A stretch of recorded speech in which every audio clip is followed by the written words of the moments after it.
Hello mga idol, ito yung trabaho ko dito sa Saudi Arabia. Minsan kasi iniisip ng iba na madali lang dito magtrabaho sa ibang bansa. Ganyan nakaset up na, pero hindi pa yan tapos. Kami ang gumagawa niyan. Kami ang nagbubuhat ng lamesa, upuan, at pagkatapos sinisit upan. Ganyan ang buhay catering dito sa Saudi Arabia. Napakahirap, di ba? I-arrange mo yan lahat, tapos isi-set up mo yan lahat.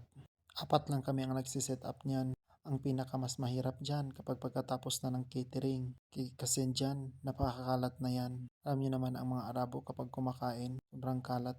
Pero minsan, may hindi naman. Pero kadalasan kapag ganyan, sobrang kalat pagkatapos ng kainan. Pero okay lang, ganyan talaga ang trabaho dito sa ibang bansa. Di ka pwedeng magreklamo kasi ikaw ang sinasahuran. Pero minsan, napaisip mo, pwede naman silang kumain ng formal para pagkatapos hindi ganun kakalat.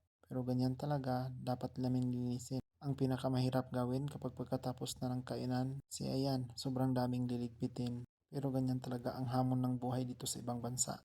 Kailangan mo talagang lumaban para sa pamilya mo na sa Pilipinas. Akala ng ibang tao, napakadali magtrabaho dito sa ibang bansa. Di porket maganda ang suot, maganda na ang trabaho at hindi mabigat. Akala kasi nila kapag nagsusuot ka ng galanting damit, hindi ka na mahihirapan.